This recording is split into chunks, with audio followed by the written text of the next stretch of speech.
लेखक फणीश्वर नाथ रेणु द्वारा लिखी गई कहानी जिसका शीर्षक है पंचलाइट। गांव में रहने वाली विभिन्न जातियां अपनी अलग अलग टोली बनाकर रहती है।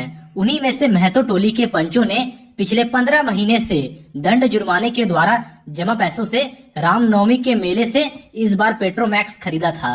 गांव वाले पेट्रोमैक्स को ही पंचलाइट या पंचलैट कहते हैं। पंचलाइट खरीदने के बाद बचे 10 रुपए से पूजा की सामग्री खरीदी गई। पंचलाइट को देखने के लिए टोले के सभी बालक, औरतें और मर्द इकट्ठे हो गए और सरदार ने अपनी पत्नी को आदेश दिया कि वह इसके पूजा पाठ का प्रबंध करे। महतो टोली के सभी लोग पंचलैट के आने से अत्यधिक उत्साहित है, लेकिन उनके सामने एक बड़ी समस्या यह आ गई कि पंचलैट जलाएगा कौन, क्योंकि किसी भी व्यक्ति को पंचलैट जलाना नहीं आता था। महतो टोली के किसी भी घर में अभी तक ढिबरी नहीं जलाई गई थी, क्योंकि सभी लोग पंचलैट की रोशनी को ही चारों ओर फैला हुआ देखना चाहते थे। लेकिन पंचलैट के ना जलने से पंचों के चेहरे उतर गए और राजपूत टोली के लोग उनका मजाक बनाने लगे, जिसे सभी लोगों ने धैर्य पूर्वक सहन किया। इसके बावजूद पंचों ने तय किया कि दूसरी टोली के व्यक्ति की मदद से पंचलैट नहीं जलाया जाएगा।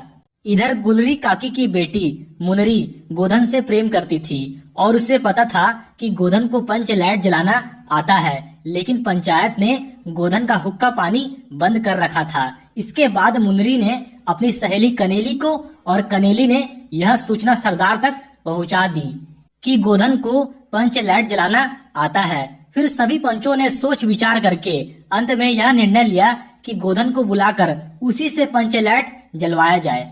फिर सरदार द्वारा भेजे गए छड़ीदार के कहने से नहीं आने पर गोधन को मनाने गुलरी काकी गई। तब गोधन ने आकर पंचलैट में तेल भरा और जलाने के लिए स्पिरिट मांगा, लेकिन स्पिरिट के अभाव में उसने नारियल के तेल से ही पंचलैट जला दिया।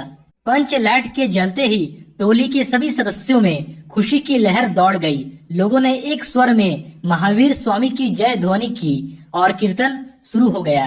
गोधन ने जिस होशियारी से पंचलैट को जला दिया था, उससे सभी लोग प्रभावित हुए थे।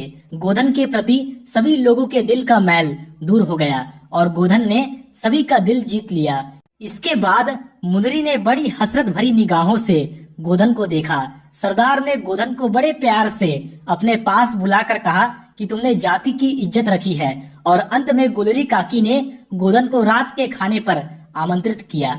गोधन ने एक बार फिर से मुनरी की ओर देखा और नजर मिलते ही लज्जा से मुनरी की पलकें झुक गई।